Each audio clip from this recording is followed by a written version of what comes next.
नमस्कार, mountain prime न्यूजमा स्वागत छ। म सचिता बुढाथोकी। नमस्कार, म प्रमिला खतिवडा। सुरुमा अहिलेसम्मका मुख्य समाचार। साना झगडालाई बढाएर ठूलो विवाद बनाउने प्रवृत्तिको कारण नेपालको राजनीति समस्याग्रस्त। यी समस्या समाधान नभएसम्म मुलुक अघि बढ्न नसक्ने विश्लेषण। सत्ता समीकरणको विषयमा कांग्रेस अनिर्णित। कांग्रेसभित्र अहिले सत्तामा जान नहुने बहसका बीचकै पक्ष भने अवसरको फाइदा लिनुपर्ने पक्षमा। प्रधानमन्त्री केपी शर्मा ओलीले स्विच थिचेसँगै मेलम्चीको पानी सुन्दरी जलमा खानेपानी आयोजनामा कुनै दुर्घटना नहुने गरी काम अगाडि बढाउन प्रधानमन्त्रीको निर्देशन। प्रधानमन्त्री ओली निकट सांसदहरूको बैठक सम्पन्न। सांसदहरूलाई सक्रियतापूर्वक संसदीय गतिविधिमा केन्द्रित हुन निर्देशन। आफू प्रधानमन्त्री बन्ने दौडमा नरहेको नेपाली कांग्रेस सभापति शेरबहादुर देउवाको भनाई। विपक्षमा बस्ने जनताको म्यान्डेटमा अडिग रहने प्रतिबद्धता। पाकिस्तानका प्रधानमन्त्री इमरान खानलाई विश्वासको मत। संसदमा 172 मत आवश्यक रहेकोमा 178 मत प्राप्त। र इटालियन सिरिए फुटबलमा युभेन्टसको सहज जित। युभेन्टसका लागि लाजियो 3 गोल अन्तरले पराजित।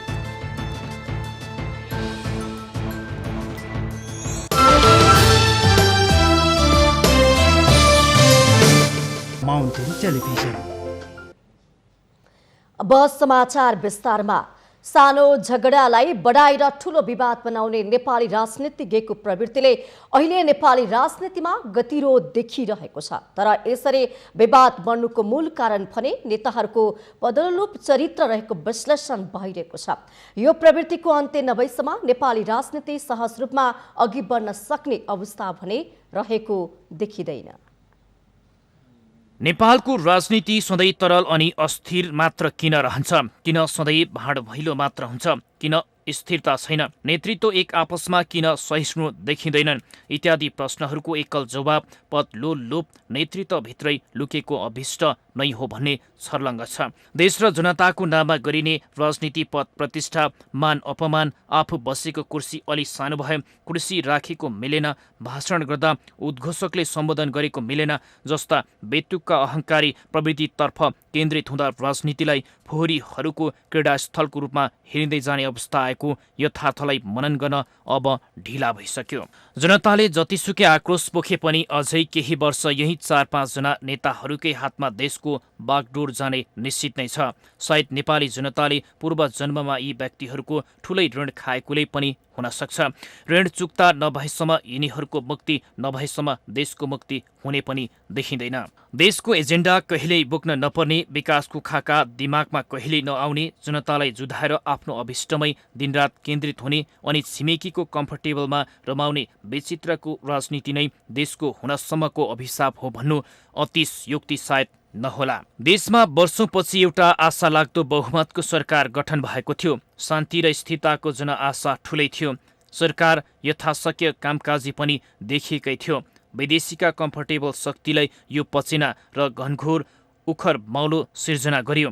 ठाउँ ठाउँमा अवरोध गरियो, हातखुट्टा बाँधियो। अब अन्तिम क्षणको प्रतीक्षा होला सायद। विजय उत्सवको तयारी, छिटै कम्फर्टेबल विजय हुने समाचारले बजार गर्मिएको छ। झण्डै 2/3 सरकार चलाउन नसकेको आरोप आफ्नै पार्टी नेतालाई लगाउँदै प्रतिपक्ष नेतालाई सरकारको नेतृत्व सुम्पिनुलाई राजनीति उल्लास मान्नु पनि विडम्बनाले भोलिको राजनीतिको मार्गचित्र स्पष्ट हुन्छ। नेपाली कांग्रेसको नेतृत्वमा बन्ने सम्भावित चुनावी सरकारले सहयोगीहरूलाई भोट लिन कति कम्फर्टेबल होला त्यो त भोलि देखिएला नै। तर देशले भने एउटा महत्त्वपूर्ण अवसर गुमाउनेछ। 3 वर्षसम्मका पूर्वाधार गतिविधिको प्रभाव खण्डित हुनेछ। दलगत भागभण्डाले पराकाष्ठा नाक्नेछ। विकृति, विसङ्गति र भ्रष्टाचारले सीमा नाक्नेछ। विकास बजेट उपलब्धिहीन बन्दै नेताका चुनाव खर्चमा परिणत हुनेछ। नेतृत्व पङ्क्तिका खास कार्यकर्ताहरू नवधनाढ्य जस्ता देखिनेछन्। विदेशीहरू धेरै कम्फर्टेबल अवस्थामा देखिनेछन्। त्यति मात्र होइन, छिमेकीसँग समान हैसियत राख्नुपर्छ भन्ने सरकारी विचार अब सधैँको लागि खण्डित हुनेछ। अब बन्ने सरकारले भारतबाट आउने तरकारी र फलफुलको विषादी परीक्षणका कुरा, सीमा समस्या त के विचाराधीन नागरिकता कानुनलाई समेत छिमेकी कम्फर्टेबलमा परिणत गरिदियो भने पनि अन्यथा मान्नुपर्ने छैन। हामीले चाह्यौँ भने जस्तोसुकै बहुमतको सरकार पनि गराइदिन सक्छौँ भन्ने आत्मबल छिमेकीमा देखिनेछ। यी सबै परिणाममा खुसी भइदिने आफ्नै देशका नेता बन्ने निश्चित छ। आफ्नो नागरिकबाट अपेक्षित नेतृत्वले सधैँ विदेशीको मुख ताक्छ भन्ने भनाइ यतिखेर अरू प्रभावी देखिँदैछ। पार्टी मिलाइदिन विदेशी, सरकार बनाउने समीकरण बनाउन विदेशी, पार्टी अध्यक्ष र नेता छान्न विदेशी, अनि स्वदेशी भोट चाहिँ प्राविधिक कुरा मिलाउन मात्र जस्तो देखिने अवस्थाले नै आजको राजनीतिको विडम्बनालाई चित्रण गर्दछ। देशभित्र भएका उपलब्धि हेर्न र देख्न पनि राष्ट्रिय आँखा नै चाहिँदो रहेछ। केही वर्षदेखि अवशेष जस्तो देखिएको 17,000 नरसंहारको कथाको निरन्तरता भङ्ग भई नेकपा विप्लवसँगको सम्झौता सम्झिन पनि कम्फर्टेबल मानिएन। यो प्रसङ्गसँगै राजनीतिका मसिया हुन्छु भन्नेहरू कति असहिष्णु छन् भन्ने पनि देखिँदैछ। सबै पक्षले विचार गर्नुपर्ने विषय के हो भने नेपाली जनता सधैँभरि विकल्प रहित रूपमा यही बुढ्यौलीको पछि मात्र लाग्छन् भनेर सोच्नु सर्वथा अनुचित नै हुन्छ। दुधको दुध, पानीको पानी जनताले छुट्याएको दिन आज नेतृत्वले चाहेको मान अपमानमा परिणत हुन केही समय लाग्दैन। सोचबुझ सहितको राजनीतिले मात्र नेतालाई नेताको पदवी दिन्छ र जीवन पर्यन्त दिइरहन्छ। पदलु लोभ नेताको होइन, अभिभावक नेताको देशलाई खाँचो छ। माउन्टेन टेलिभिजन राजनीतिक ब्युरो। यति बेला नेपाली कांग्रेस सत्ता समीकरणमा मुछिने कि नमुछिने दुधारमा छ। सत्तारूढ दल नेकपा भित्रको विवादको कारण सत्ता समीकरणको निर्णायक बनेको कांग्रेसले यति बेला सत्तामा जान नहुने बहस चलिरहेका कारण पनि कांग्रेस यस्तो दुधारमा परेको देखिन्छ। अहिले सत्तामा जान हतारो हुने भएकाले पार्टीभित्र यो विषयमा अन्तर्विरोध समेत चर्केको छ। सत्तारूढ दल नेकपामा किचलोसँगै यति बेला पार्टी नै फुटको सङ्घारमा पुगेको छ। यस्तोमा दोस्रो ठूलो दलका हिसाबले कांग्रेसलाई सत्ता साझेदार बन्ने अवसर पनि प्राप्त हुनुलाई कतिपय कांग्रेसले अवसरका रूपमा पनि बुझेका छन्। सत्तारूढ दलमा देखिएको सम्भावित विभाजन र विभाजनमा आउने दुवै पक्षबाट कांग्रेसलाई सरकारको नेतृत्व गर्न गरिएको लोभलाग्दो प्रस्तावमा कांग्रेसजनमा आकर्षण पलाउनु वर्तमान नेतृत्वको स्वभावलाई हेर्दा आश्चर्य मान्नुपर्ने अवस्था छैन। तर कांग्रेसको हित चिताउने कतिपयले भने तत्काल हतारिएर सरकारमा जाने निर्णय कतै प्रत्युत्पादक हुने हो कि भन्ने चिन्ताले भने ग्रस्त छन्। गत निर्वाचनमा जनताले कांग्रेसलाई सत्तामा जाने जनादेश नदिएर प्रतिपक्षको भूमिकामा बस्ने जिम्मेवारी सुम्पेका हुन्। तर जनताबाट झन्डै 2/3 निकटको बहुमत समेत सत्ता सञ्चालनको जनादेश पाएको सत्तारूढ दल नेकपाले जनताबाट पाएको यो जनादेशको सम्मान भने गर्न सकेन। जनताले बडो विश्वासका साथ दिएको त्यो बहुमत यति बेला नेकपाका लागि घाँडो बन्दै गएको संकेत मिल्न थालेको छ। पार्टीभित्रका वैचारिक र सैद्धान्तिक विचारभन्दा व्यक्तिगत कुण्ठा र पूर्वाग्रह अनि सत्ता र शक्तिको होडबाजीको शिकार यति बेला सत्तारूढ दल नेकपा बन्दै गएको देखिएको छ। परिणामतः संसदमा बहुमत प्राप्त पार्टी यति बेला फुटको सङ्घारमा उभिएको स्थितिमा कांग्रेसलाई सत्ता सहयोगको यो अवसर प्राप्त हुने संकेत मिलेको हो। सत्ता उक्लने यो अवसरलाई ग्रहण गर्ने र नगर्ने विषयमा यति बेला कांग्रेसभित्रै अन्योलको स्थिति रहेको छ। कांग्रेसकै एक पक्ष सत्तामा जान हतारिनु नहुने तर्क गरिरहँदा अर्को पक्ष भने प्राप्त जिम्मेवारीबाट भाग्न नहुने भन्दै आएको सन्दर्भमा कांग्रेसले एकमुष्ट निर्णय भने लिन सकेको अवस्था छैन। तर यथार्थ के हो भने जनताको अभिमत र विश्वासको सम्मान कम्युनिस्टहरूले गर्नै सकेनन्, जसको प्रत्यक्ष लाभ आगामी निर्वाचनमा कांग्रेसलाई प्राप्त हुने निश्चित जस्तै छ। तर निर्वाचनका माध्यमबाट सत्तामा पुग्दा कांग्रेसलाई जुन सहजता प्राप्त हुने थियो त्यो अपुतालीका रूपमा प्राप्त सत्ताबाट सम्भव छैन। त्यसमाथि बितेका 3 वर्षमा कम्युनिस्टहरूले सत्ताका माध्यमबाट भित्र्याएका विकृति, सत्ताको चरम दोहनले स्थापित गरेका व्यथिति, भ्रष्टाचार लगायतका सबै अभियोगको हिस्सेदारका रूपमा पनि कांग्रेस स्थापित हुन पुग्दछ।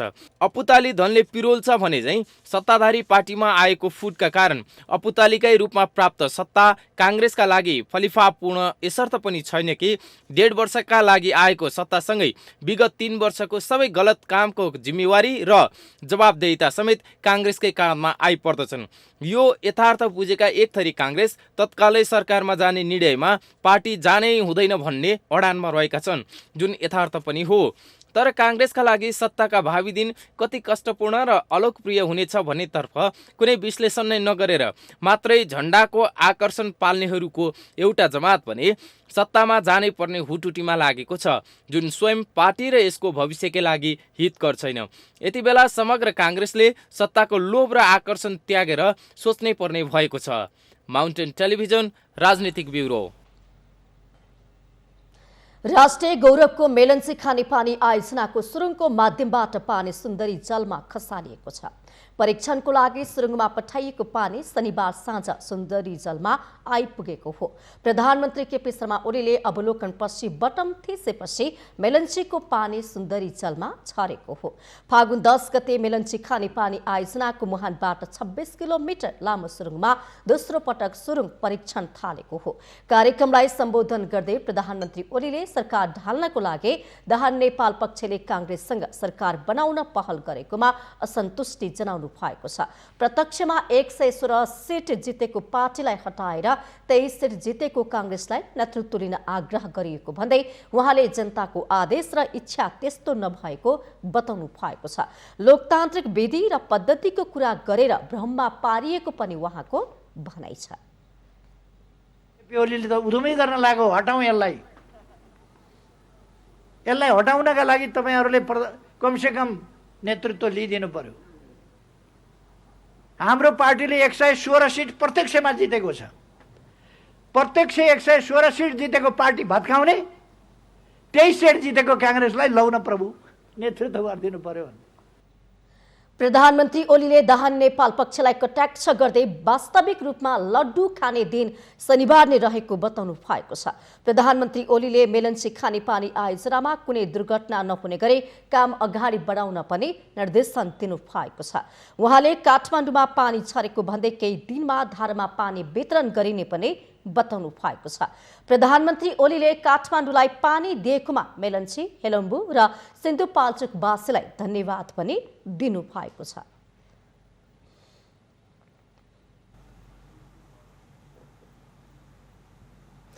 प्रधानमन्त्री केपी शर्मा ओलीले उत्साहजनक रूपमा अगाडि बढ्न सांसदहरूलाई निर्देशन दिनुभएको छ। शनिबार प्रधानमन्त्री निवास बालुवाटारमा बसेको नेकपा ओली पक्षको संसदीय दलको बैठकमा सम्बोधन गर्दै प्रधानमन्त्री ओलीले यस्तो निर्देशन दिनुभएको हो। आफूहरूको पक्षमा 115 जना सांसदहरू भएको र यो संख्या बढेर जाने भएकाले सांसदहरूलाई उत्साहजनक रूपमा अगाडि बढ्न सांसदहरूलाई निर्देशन दिनुभएको राष्ट्रिय सभाका प्रमुख सचेतक खिमलाल भट्टराईले जानकारी दिनुभयो। सरकार देश र जनताको पक्षमा लागिरहेको उल्लेख गर्दै प्रधानमन्त्री ओलीले आफूहरूकै जित हुने बताउनु भएको प्रमुख सचेतक भट्टराईको भनाइ छ। सम्बोधन गर्ने क्रममा चाहिँ नि आज हामी यहाँ 115 जना उपस्थित भयौँ। भोलि यो संख्या बढ्छ, 120-30 हुँदै यो संख्या बढेर जान्छ। यो देशको पक्षमा, जनताको पक्षमा हामी लागिरहेका छौँ। सरकार त्यस हिसाबले चलिरहेछ, हाम्रो संसदीय दल त्यस हिसाबले क्रियाशील छ। त्यसो भएको हुनाले उत्साहजनक हिसाबले अगाडि बढौँ। हामी देश र जनताको पक्षमा छौँ, जित हाम्रो हुन्छ, ढुक्क भएर अगाडि बढौँ भनेर उहाँले सम्बोधन गर्नुभएको छ। शुक्रबार नेकपा दाहाल नेपाल पक्षले संसदीय दलको बैठकमा आफ्नो पक्षमा बहुमत रहेको दावी गरेको थियो भने संसदीय दलको नेताबाट केपी शर्मा ओलीलाई हटाएर अर्का अध्यक्ष पुष्पकमल दाहाल प्रचण्डलाई संसदीय दलको नेतामा चयन गरेको थियो। शनिबारको ओली पक्षीय संसदीय दलको बैठकले पनि आफ्नो पक्षमा सांसदहरूको बहुमत रहेको दावी गरेको छ। प्रतिनिधि सभाको बैठक 23 गते अपराह्न 4 बजे बोलाइएको छ।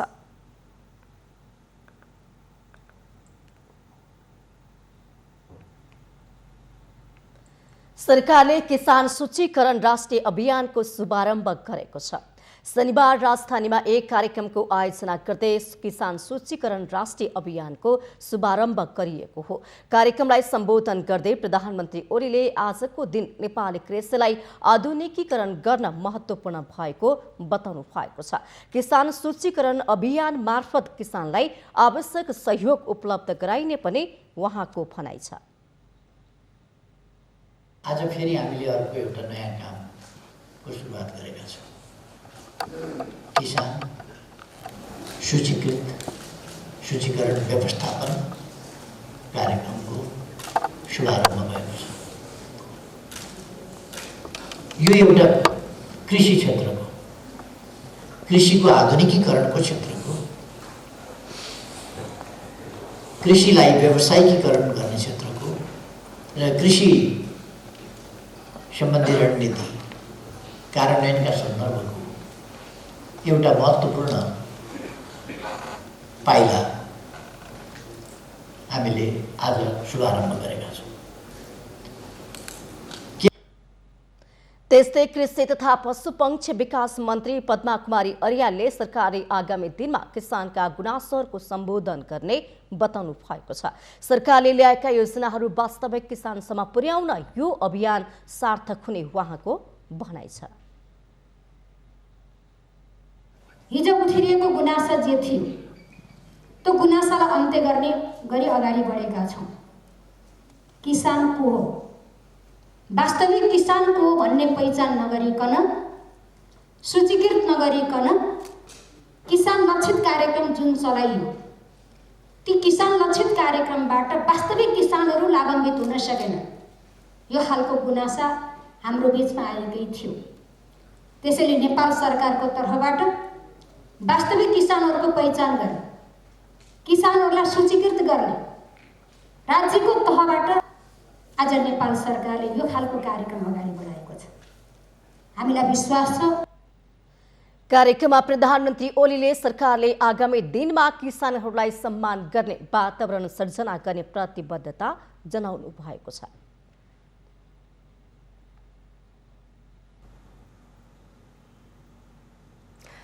नेकपा प्रचण्ड नेपाल समूहका अध्यक्ष पुष्पकमल दाहाल प्रचण्डले नेत्र विक्रम चन्द विप्लवलाई पार्टीमा स्वागत गर्ने प्रतीक्षामा आफू रहेको बताउनु भएको छ। शनिबार पार्टी केन्द्रीय कार्यालय पेरिस टाढामा विप्लव नेकपाका नेताहरूलाई नेकपा प्रवेश गराउने कार्यक्रमलाई सम्बोधन गर्दै अध्यक्ष दाहालले विप्लवलाई पार्टीमा स्वागत गर्ने तीव्र प्रतीक्षामा आफू रहेको बताउनु भएको हो। उहाँले नेकपा महासचिव नेत्र विक्रम चन्द विप्लव आफूले केही गोरेटोमा आइपुगेको भन्दै स्वागत गर्न तीव्र प्रतीक्षामा रहेको बताउनु भयो। पनि धन्यवाद भन्न चाहन्छु र विप्लवलाई पनि उहाँ अन्तत्वगत्वा पार्टीकै बाटोमा अन्तत्वगत्वा मैले कोरेकै गोरेटोमा आइपुग्नु भएको छ। यस अर्थमा उहाँलाई पनि म धन्यवाद भन्न चाहन्छु र छिटै यस्तै कार्यक्रममा उहाँलाई स्वागत गर्ने प्रतीक्षामा रहेको कुरा पनि घोषणा गर्न चाहन्छु। अर्का अध्यक्ष माधव कुमार नेपालले पनि विप्लव राजनीतिको मूल प्रवाहमा फर्किएकोमा खुसी व्यक्त गर्नुभयो। तर कम्युनिस्ट आन्दोलनको मूल प्रवाहमा आउन अझै बाँकी रहेको उहाँको भनाइ छ। नेकपा माओवादीका हाम्रा नेत्र विक्रम चन्दजी पनि फेरि मूल प्रवाहमा, राजनीतिको मूल प्रवाहमा फर्किनु भएको छ। राजनीतिको मूल प्रवाहमा त फर्नुभयो, तर कम्युनिस्ट आन्दोलनको मूल प्रवाहमा अझै आउन बाँकी छ। हामी उहाँलाई पनि स्वागत गर्नेछौँ र त्यो दिनको प्रतीक्षामा छौँ जहाँ हामी सँगसँगै काँधमा काँध मिलाएर हाते मालो गर्दै अगाडि बढ्नेछौँ। कार्यक्रममा बोल्दै दुवै अध्यक्षले मूल प्रवाहको पार्टीमा आफूहरू नै रहेको दावी गर्दै सबैलाई हौसलापूर्वक समाहित हुन आग्रह गर्नुभयो। आइतबार 89 जना नेकपा दाहाल नेपाल पक्षमा प्रवेश गरेका छन् भने उहाँहरूलाई शीर्ष नेताहरूले स्वागत गर्नुभएको छ। माउन्टेन प्राइम न्यूजमा पालो भएको छ विश्रामको।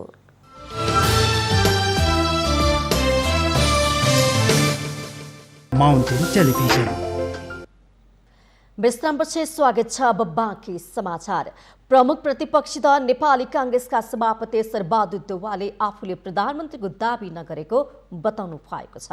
शनिबार बीपी स्मृति सामुदायिक सहकारी अस्पतालको 13औं वार्षिक साधारण सभालाई सम्बोधन गर्दै आफूले प्रधानमन्त्रीको दाबी नगरेको बताउनु भएको हो। सभापति देउवाले विपक्षी दलको नेता भावी प्रधानमन्त्री बन्ने भए पनि आफू अहिले प्रधानमन्त्रीको लागि तयार नभएको बताउनु भएको छ।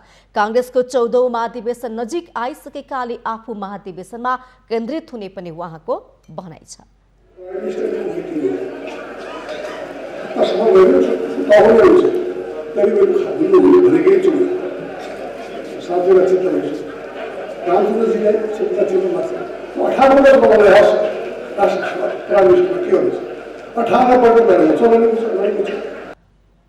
त्यस्तै वरिष्ठ नेता रामचन्द्र पौडेलले नेपाली कांग्रेसको पहिलो प्राथमिकता संसदको अवरोध हटाउने रहेको बताउनु भएको छ। संसदीय व्यवस्थालाई क्षति पुर्याउने काम आफूले गर्नु नहुनेमा उहाँको जोड छ। पहिलो प्राथमिकता डेडलक हटाउने कुरामा आजैबाट सोचौँ। डेडलक हटाउने कुरा हाम्रो पार्टीको संसदीय दलको नेता हुनुहुन्छ, संसदीय दलका सबै सदस्य हुनुहुन्छ। डेडलक भोलि नै हटाउनुहोस्। यो चाहिँ म यति भन्न चाहन्छु, अरू कुराको स्वार्थ नराखिदिनुहोस्। त्यस्तै गरी केन्द्रीय सदस्य शेखर कोइरालाले कांग्रेसले आगामी निर्वाचनको नेतृत्व गर्ने गरी अगाडि बढ्नुपर्नेमा जोड दिनुभयो। नेकपा हालसम्म विभाजन नभएकाले अहिले सरकारमा जाने कदम चालिए अप्ठ्यारो परिस्थिति 2 वर्षपछि त निर्वाचन हुने नै छ। त्यो निर्वाचनलाई हामीले सार्न सक्यौं र त्यो निर्वाचनमा नेपाली कांग्रेसको नेतृत्वमा त्यो निर्वाचन हुन सक्यो भने र नेकपालाई अब उनीहरू फुट्छन् फुट्दैनन् मिलाउने प्रयास पनि भइरहेको छ। सेकेन्ड ग्रेडका नेताहरू एक आपसमा घनीभूत छलफल पनि गर्दैछन्। नेता कोइरालाले नेपाली कांग्रेसको भातृ संगठनहरूको अधिवेशन नगरी निष्क्रिय बनाई पार्टी बनाउन असम्भव भएको बताउनु भएको छ। पार्टीमा नयाँ पुस्ता नआएकोमा चिन्ता व्यक्त गर्दै उहाँले युवाहरूलाई आकर्षित गर्नुपर्नेमा समेत जोड दिनु भएको छ।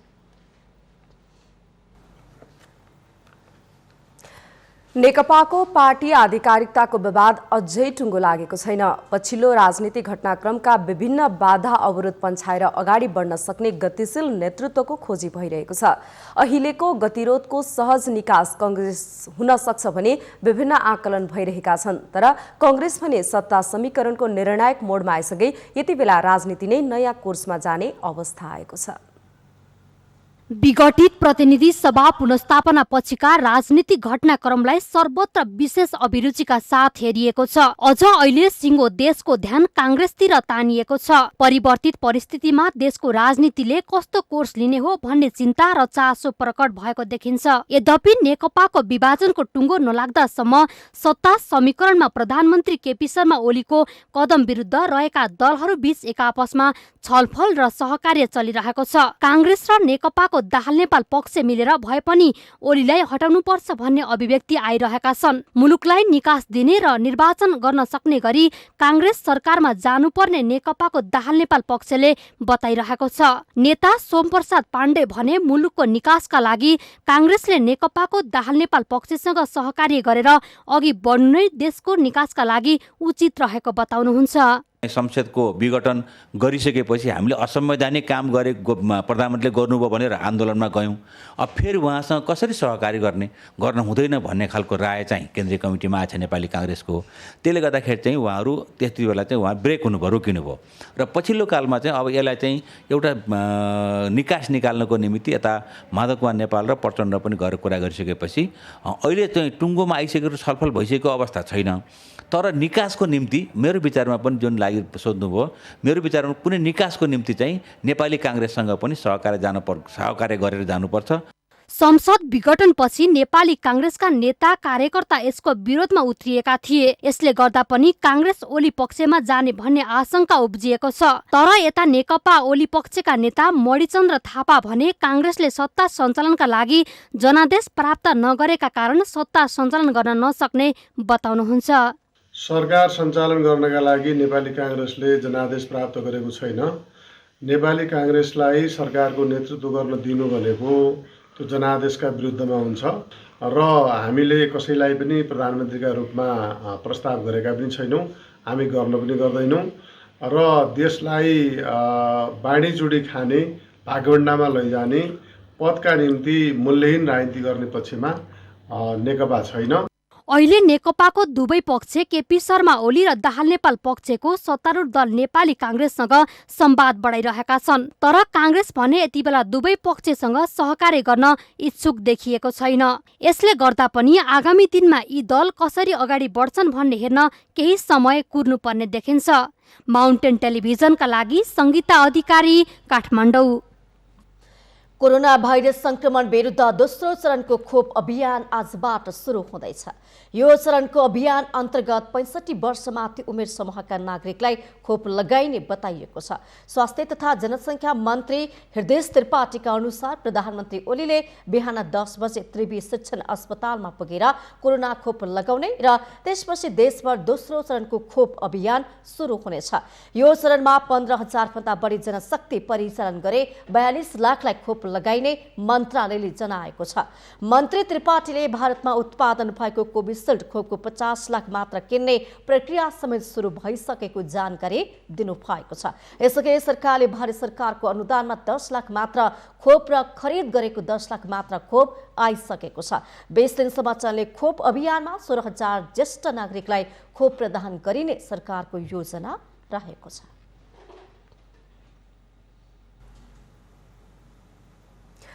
पर्यटकलाई आकर्षित गर्न नयाँ पर्यटन गन्तव्य बनिरहेको अवस्थामा बागलुङ जिल्लामा विश्वकै सबैभन्दा लामो दाबी गरिएको झोलुङ्गे पुल बनेको छ। गण्डकी प्रदेशको दोस्रो ठूलो व्यापारिक केन्द्र बागलुङमा विश्वकै लामो दाबी गरिएको झोलुङ्गे पुल पनि पर्यटकीय गन्तव्य बन्न थालेको छ।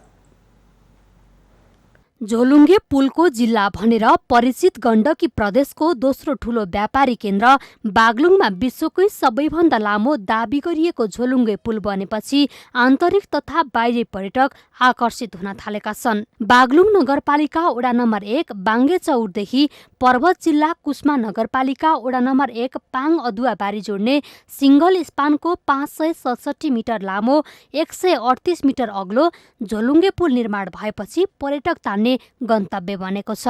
बागलुङमा चाहिँ हेर्दाखेरि विश्वको सबैभन्दा छोटो पुल पनि छ। हाम्रो बागलुङमा झन्डै 2 मिटरको लम्बाइ छ भने अहिले बागलुङमा बनेको निर्माण भएर खुल्ला भएको छ 567 मिटर लामो झोलुङ्गे पुल पनि छ। र हामीलाई के लाग्छ भने झोलुङ्गे पुलसँग पर्यटन विकास जोड्न सक्यो भने झोलुङ्गे पुलले धेरै पर्यटकहरू भित्राउन सक्छ बागलुङमा जस्तो मलाई लाग्छ। यस्ता खालका पुलहरूलाई अहिलेको अवस्थामा अलिकति राम्रोसँग यसलाई मर्मत गर्ने कुरामा स्थानीय सरकार र स्थानीयवासीहरूको यतातिर ध्यान चाहिँ कम गएको चाहिँ अहिले महसुस भइरहेको छ। किनभने यसलाई जगेर्ना गर्नु हाम्रो सबैको दायित्व हो र गर्नुपर्छ र हाम्रो जिल्लाको पहिचानलाई अझ माथि उठाउनुपर्छ भन्ने खालको हामीलाई लागेको छ। आन्तरिक पर्यटकहरू झोलुङ्गे पुल हेर्न आउन थालेपछि बागलुङ चहल पहल हुन थालेको हो। झोलुङ्गे पुलको सन्दर्भमा पनि जिज्ञासा लाग्यो। हामीले फोटो त खिचेका थियौँ तर त्यो मिडिया मार्फत फोटो खिचेका थियौँ। त्यहीँ पुगेर एकपल्ट एउटा फोटो त लिउँ भन्ने त्यस्तो मन पनि लाग्यो।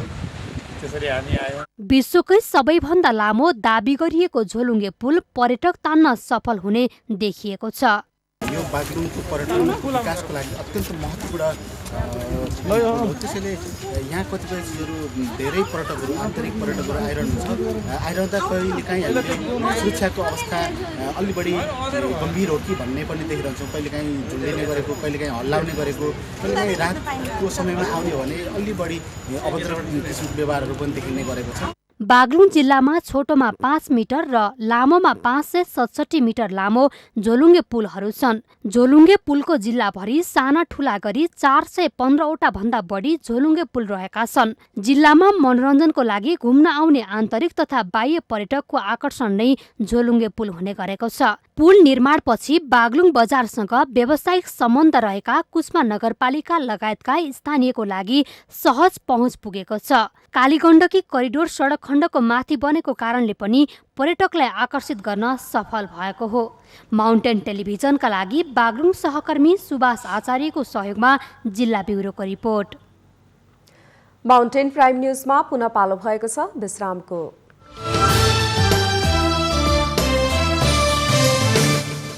माउन्टेन टेलिभिजन विश्रामपछि स्वागत छ। अब बाँकी समाचार। सिराहाको अर्नामा गाउँपालिका वडा नम्बर 5 कृष्णपुरमा बाटो कालोपत्री गर्न समितिले काम गर्न लाग्दा स्थानीयले काम गुणस्तर नभएको भन्दै रोकेका छन्। योभन्दा अगाडि बाटो कालोपत्री हुँदा कमसल काम भएको भन्दै स्थानीयले अख्तियार दुरुपयोग अनुसन्धान आयोगमा उजुरी समेत दिएका थिए। उपभोक्ता समितिद्वारा 50 लाखको लागतमा 2075-76 सालमा राम जानकी चोकदेखि कृष्णपुर पश्चिम वारी टोलसम्म 1320 मिटर कालोपत्रे गरिएको थियो। कालोपत्रे निर्माण काम कमसल गुणस्तरहीन भएको भन्दै स्थानीयले अख्तियार दुरूपयोग अनुसन्धान कार्यालय बर्दिवासमा उजुरी हालेका थिए। अख्तियार दुरूपयोग अनुसन्धानको टोलीले अनुगमन गरेर फर्केपछि समितिले पुनः काम गर्न खोज्दा स्थानीयले काम राम्रोसँग नगरेको भन्दै रोकिएको हो। गाउँपालिकाका अध्यक्ष ठकु महतोले सडक पुनः मर्मत गर्न भनिएको जानकारी दिनुभयो। रोड तोडेको होइन, रोड त त्यो गरेर त्यहाँ बनाउन खोजेको हो, पछि गरेर बनाउँछ। फेरि त्यो रोड बनाउनु पर्ने हो, अब मर्मत गर्नुहुन्छ। अनि यो अब त्यो रोडलाई चाहिँ तोडेर चाहिँ मर्मत गर्ने कि त्यसमा चाहिँ कालोपत्रे ठाउँ ठाउँमा हाल्ने कि के गर्नुहुन्छ? ठाउँ ठाउँमा हाल्ने, ठाउँ कालोपत्रे ठाउँमा मात्रै हाल्ने। सडक कालोपत्रे भएको 4 महिना पनि नटिकेको र सो बारे गुनासो गर्न जाँदा सम्बन्धित निकायमा सुनवाई नभएको स्थानीयको आरोप छ। उपभोक्ता समितिमा बसेर काम गरिरहँदा पनि समितिको अध्यक्ष तथा इन्जिनियरले आफ्नो कुरा नसुनेको उनीहरू बताउँछन्। अध्यक्षहरू जुन थियो नि, इन्जिनियरहरू जुन थियो नि, यो यसको समितिको गठनहरू 2-4 जना त्यो आफ्नो मनले बनायो। आफ्नो मनले बनाउँदा यसको निकासा पनि निकालियो। हामीहरू सानो हुँदाखेरि सदस्यको हिसाब किताबले हामीहरूको कुरै मानेन। अब म के गरौँ, म जुन क्वालिटीले भन्थिएँ त्यो क्वालिटीले यिनीहरू बनाएन, हामीहरूको केही वास्ता गरेन। अविरल वर्षाका कारण रोड बिग्रेको गाउँपालिकाका इन्जिनियरले स्वीकार गरेका छन्। उनले समितिलाई मर्मतको लागि अनुरोध गरेको बताएका छन्। अविरल वर्षा र गाडीको चापले गर्दा केही ठाउँमा बाढी प्रभावित क्षेत्रमा केही दिन पछाडि 1 वर्ष 1.5 वर्ष पछाडि भत्किएको हो र त्यसलाई हामी पुनः मर्मत गर्नको लागि प्रयास गर्यौं। स्थानीय निकाय आइसकेपछि विकास निर्माणको काम चुस्त दुरुस्त र पारदर्शी हुने आशा बोकेका अर्नावासी निराश बनेका छन्। पूर्वाधार विकासमा भएका कमी कमजोरीलाई सच्याउँदै अगाडि बढाउन सके जनप्रतिनिधि र स्थानीय निकाय प्रतिको जनविश्वास बढ्ने देखिन्छ। माउन्टेन टेलिभिजनका लागि सिराहा सहकर्मी मुकेश कुमार यादवको सहयोगमा जिल्ला ब्युरोको रिपोर्ट। सरकारले सामुदायिक विद्यालय प्रतिको आकर्षण बढाउन र विद्यार्थीहरूलाई नियमित गराउने उद्देश्यले दिवा खाजाको व्यवस्थापन गरे पनि पाल्पाको रामतुलसी माविमा पढ्ने बालबालिका अभिभावक भने घरबाटै खाजा बोकेर जाने गरेका छन्। पाल्पाको रामतुलसी माध्यमिक विद्यालयमा अध्ययनरत बालबालिकाका अभिभावक भने आफै खाजा लिएर जाने गरेका छन्। बालबालिकालाई खाजा लिएर अभिभावकहरू नै जाने रामतुलसी माध्यमिक विद्यालय पाल्पाको एक मात्र सामुदायिक विद्यालय हो। सरकारले सामुदायिक विद्यालयमा दिवा खाजाको व्यवस्थापन गरेको छ, तर पनि अभिभावकहरूले घरमा तयार गरेको खाजा आफ्नै हातले खुवाएर मात्र फर्कने गरेका छन्। सरकारले विद्यालयमा जङ्क फुड निषेध गरे पनि पूर्ण रूपमा कार्यान्वयन नभइसकेको अवस्था छ। यसलाई पूर्ण रूपले कार्यान्वयन गर्न र बालबालिका प्रति अभिभावकलाई अझ बढी जिम्मेवार बनाउन विद्यालय र अभिभावक बीचको समन्वयमा आफ्नो बच्चा आफ्नै खाजा भन्ने कार्यक्रम लागू गरिएको हो। विद्यालयले तयार गरेको खाजा भन्दा घरमा आफैले तयार गरेको खाजा ताजा तथा राम्रो भएकोले घरबाटै खाजा ल्याउने गरेको अभिभावकहरूको भनाइ छ। बाहिरको खानामा धेरै हुन्छ हैन, घरको खानामा हामीले आफ्नो हिसाबले ल्याउन पाइन्छ। घरको खाना राम्रो हुन्छ। अब बच्चा बाहिरबाट चाउचाउ बिस्कुट यो खान्छन्, यो भन्दा त घरकै खानाले पेट हुने भयो नि, बच्चाहरूलाई पेट भरिने भयो। बाहिरको खाना भने कदम हुन्छ, बाहिरको स्वास्थ्यको लागि घरकै खाना राम्रो। बालबालिकाले पसल तथा होटलमा पाइने खाजाको प्रयोग नगरून् भनेर घरमै तयार गरेको खाजा खुवाउने गरिएको हो। अभिभावकले फरक दिन फरक खाजा बनाएर खुवाउने गरेका छन्। घरबाटै ल्याएको सबभन्दा राम्रो भयो। खानेकुराहरू बच्चाको लागि स्वास्थ्य र सबभन्दा राम्रो असर नगर्ने हो। होटेलमा हुन्छ नि कोही सधैँ गर्दै गर्दै हुन्छ, त्यस्तो खाँदाखेरि असर गर्ने सबभन्दा राम्रो घरकै खानेकुराहरू सबभन्दा राम्रो पौष्टिक। विद्यालयमा विद्यार्थीको संख्या बढी भएकाले अभिभावकको सहमतिमा यस्तो कार्यक्रम लागू गरिएको हो।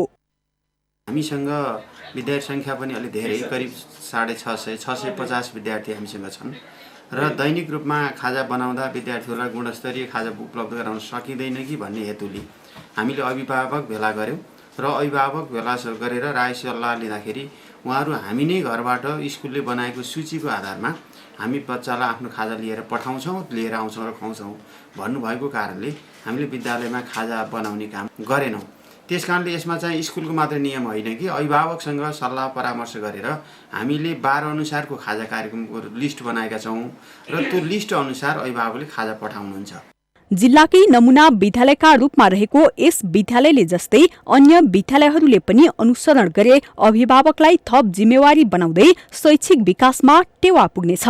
माउन्टेन टेलिभिजनका लागि पाल्पा सहकर्मी प्रकाश नेपालको सहयोगमा जिल्ला ब्युरोको रिपोर्ट। नेपाल खानेपानी संस्थान धरान शाखालाई धरान खानेपानी व्यवस्थापन बोर्डमा समायोजन गरिएको छ। सोमबारबाट लागू हुने गरी संस्थानलाई बोर्डमा समायोजन गरिएपछि एकद्वार प्रणाली मार्फत सहज रूपमा खानेपानी वितरण गरिने र वर्षौंदेखि धरानवासीले भुक्दै आएको समस्या हटेर जाने बोर्डले दावी गरेको छ।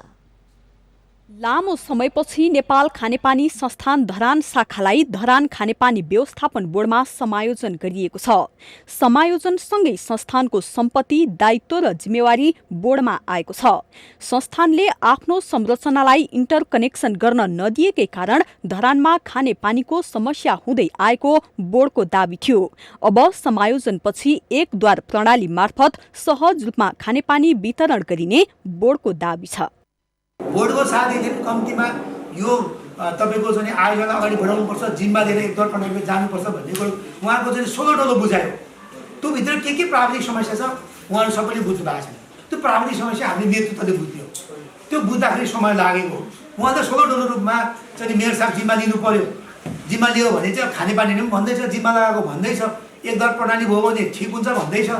बोर्डका कार्यकारी निर्देशक राजु पोखरेलका अनुसार अहिले आयोजनाको 4 कोसे जंगलमा रहेको 4वटा ट्युबवेलबाट प्रतिदिन 70 लाख लिटर र साबिक संस्थानको 4वटा ट्युबवेलबाट प्रतिदिन 53 लाख लिटर भूमिगत पानी उत्पादन भइरहेको छ।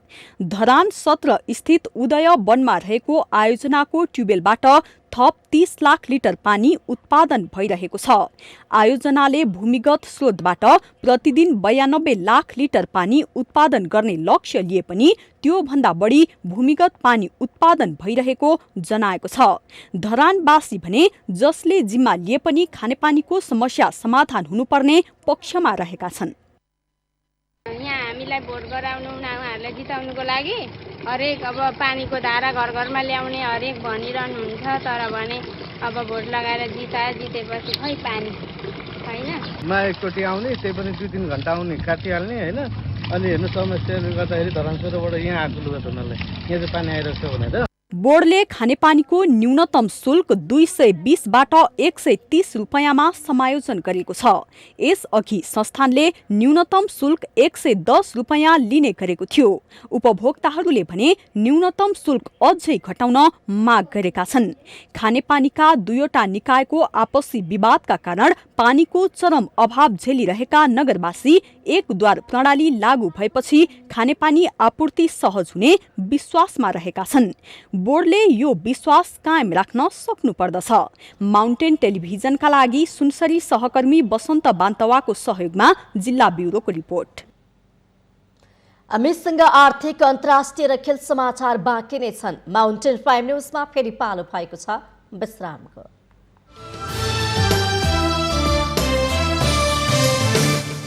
टेलिभिजन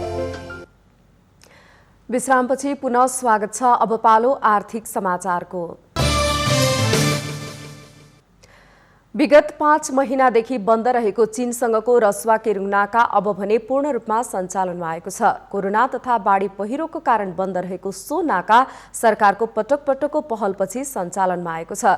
सो नाका सञ्चालनमा आएसँगै अब भने आयात निर्यातमा सहज हुने विश्वास गरिएको छ। विगत केही समयदेखि बन्द रहेको रसुवा नाका खुलेको छ। केही समय अगाडि कोरोना भाइरस र पुनः बाढी पहिरो लगायतका विविध कारण देखाउँदै चिनिया पक्षले बन्द गरेको सो नाका खुलेको हो। हाल रसुवा केरुङ नाकाबाट सामान लोड भएका निकै लामो समयदेखि थन्किएका ट्रकहरू नेपालतर्फ आउन सुरु गरेका छन्। नेपाली पक्षले खोल्नका लागि ताकेता गरिरहे पनि चीनले विभिन्न कारण देखाउँदै 2 महिनादेखि बन्द रहेको थियो। उत्तरी सीमाको प्रमुख व्यापारिक नाका केरुङ नाका खुलेसँगै आयात तथा निर्यात सहज हुने भएको छ। तर कोरोना अघि दैनिक 50 वटा कन्टेनर छुट्ने गरेकोमा अहिले भने दैनिक चाइनाको 8 वटा कन्टेनर छुट्ने भएकोले यति कन्टेनर पर्याप्त नहुने व्यापारीको भनाइ छ। उहाँहरूले चाहिँ दिनको एकदम कम गाडीहरू छोडिराख्नु भएको थियो। अब अहिले उहाँहरूले 8 वटा गाडी छोड्ने भन्नुभएको छ केरुङ नाकामा। पर डे 8 वटा, जबकि एकचोटिमा घटीमा पनि 50 गाडी छुट्थ्यो। आजभन्दा 1 वर्ष अगाडि कोभिड भन्दा पहिला चाहिँ पर डे 50 वटा कन्टेनर नेपाली कन्टेनर ट्रकहरू छुट्थ्यो। अहिले आएर चाहिँ उहाँहरूले चाहिँ जम्मा 8 वटा चाइनिज कन्टेनर छोड्ने भन्नुभएको छ। चाइनिज 8 वटा भनेपछि हाम्रो केही नभने 15 वटा नेपाली 15 वटा ट्रकहरू हुन्छ। त्यो चाहिँ पर्याप्त मात्रामा भएन। चीनसँग हाम्रो व्यापारिक सम्बन्ध भएको कारणले पनि यो नाका महत्वपूर्ण मानिन्छ। यो नाका बन्द भएसँगै करिब 80% चिनिया सामान समेत कटौती भएको थियो। विद्युतीय सामग्री, खाद्यान्न सामग्री लगायत उपभोग्य सामग्री सो नाकाबाट ल्याइरहेको कारणले पनि चीनसँगको हाम्रो व्यापार निकै नै महत्वपूर्ण रहेको र यो नाका खुलेसँगै हामीले निर्यात गर्न सकिने भएकाले पनि यसलाई व्यवस्थित गर्नको लागि सडक यातायात भन्सार नाकामा सुधार गर्न आवश्यक छ, जसले दुई देशबीचको अर्थतन्त्र मजबुत बनाउन मद्दत गर्नेछ। हामीले खास गरेर केरुङतिरबाट विद्युतीय सामानहरू र उपभोग्य वस्तुहरूका साथै केही खाद्य सामग्रीहरू पनि ल्याउने गरिराखेका छौँ। त्यो कारणले जति महत्त्वपूर्ण छ त्योभन्दा बढी हामीले अलिकति भए पनि निर्यात पनि गर्ने भएको हुनाले, महत्त्वको रूपमा अगाडि बढिरहेको हुनाले यसलाई व्यवस्थित गर्नको निमित्त यातायातको उसमा चाहिँ सुधार गर्ने र भन्सार नाकामा पनि सुधार गर्न सकियो भनेदेखि दुई देशको अर्थतन्त्रलाई मजबुत बनाउनले मद्दत गर्नेछ भन्ने मेरो धारणा हो। त्यतापट्टि सरकारको ध्यान जाओस्।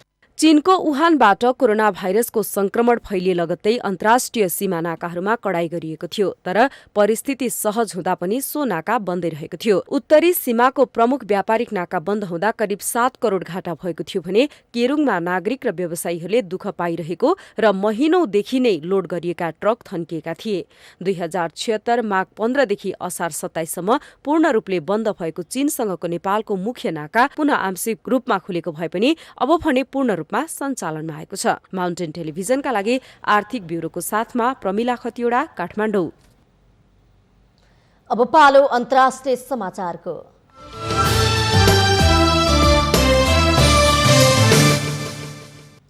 पाकिस्तानका प्रधानमन्त्री इमरान खानले संसदबाट विश्वासको मत पाउनु भएको छ। सदनको शनिबारको विशेष सत्रमा सम्बोधन गर्दै प्रधानमन्त्री खानले आफ्नो सरकारको पक्षमा बहुमत साबित गर्नु भएको हो। उहाँको पार्टीले सेनेटमा सबैभन्दा चर्चित इस्लामाबादको सिट हारेसँगै खानले संसदमा विश्वासको मत लिने घोषणा गर्नु भएको थियो। प्रधानमन्त्रीलाई विश्वासको मतको लागि 172 मत चाहिनेमा उहाँले 178 मत प्राप्त गर्नु भएको छ।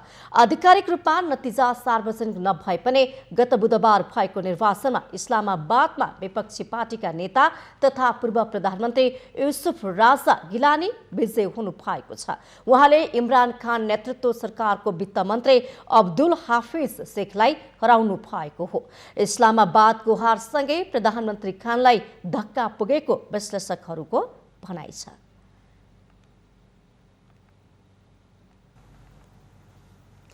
अब पालो खेल समाचारको।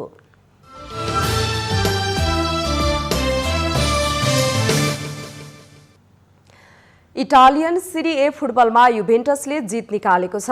शनिबार राति घरेलु मैदानमा भएको खेलमा युभेन्टसले लाजियोलाई 3-1 गोल अन्तरले पराजित गरेको हो। 14औं मिनेटमा गोल गरेर सुरुवाती अग्रता बनाएको लाजियोलाई 39औं मिनेटमा राबी ओतले युभेन्टसका लागि गोल गरेसँगै बराबरीमा आयो। त्यसपछि अल्भारो मोराटाले टिमका लागि 2 गोल गरेर जित दिलाए। उनले 57औं र 60औं मिनेटमा गोल गरेका हुन्। जितपछि तेस्रो स्थानको युभेन्टसको 25 खेलबाट 52 अङ्क भएको छ। दोस्रो दोस्रो स्थानको एसी मिलानको 25 खेलबाट 53 तथा शीर्ष स्थानको इन्टर मिलानको 25 खेलबाट 59 अङ्क छ। लिग अन्तर्गत शनिबार राति भएका अन्य खेलमा युडिनेसले सासुओसलाई 2-0 ले पराजित गर्दा स्पेसिया र बेनेबेन्तोले गोलरहित बराबरी खेलेका छन्।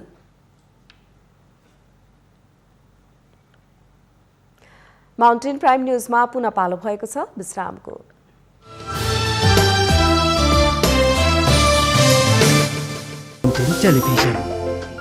यो सँगै हामी माउन्टेन प्राइम न्यूजको अन्त्यमा आइपुगेका छौं। जाँदा जाँदै मुख्य समाचार पुनः एकपटक। साना झगडालाई बढाएर ठूलो विवाद बनाउने प्रवृत्तिको कारण नेपालको राजनीति समस्याग्रस्त। यी समस्या समाधान नभएसम्म मुलुक अघि बढ्न नसक्ने विश्लेषण। सत्ता समीकरणको विषयमा कांग्रेस अनिर्णित। कांग्रेसभित्र अहिले सत्तामा जान नहुने बहसका बीचकै पक्ष भने अवसरको फाइदा लिनुपर्ने पक्षमा। प्रधानमन्त्री केपी शर्मा ओलीले स्विच थिचेसँगै मेलम्चीको पानी सुन्दरी जलमा खानेपानी आयोजनामा कुनै दुर्घटना नहुने गरी काम अगाडि बढाउन प्रधानमन्त्रीको निर्देशन। प्रधानमन्त्री ओली निकट सांसदहरूको बैठक सम्पन्न। सांसदहरूलाई सक्रियतापूर्वक संसदीय गतिविधिमा केन्द्रित हुन निर्देशन। आफू प्रधानमन्त्री बन्ने दौडमा नरहेको नेपाली कांग्रेस सभापति शेरबहादुर देउवाको भनाई। विपक्षमा बस्ने जनताको म्यान्डेटमा अडिग रहने प्रतिबद्धता। पाकिस्तानका प्रधानमन्त्री इमरान खानलाई विश्वासको मत। संसदमा 172 मत आवश्यक रहेकोमा 178 मत प्राप्त। र इटालियन सिरिए फुटबलमा युभेन्टसको सहज जित। युभेन्टसका लागि लाजियो 3 गोल अन्तरले पराजित।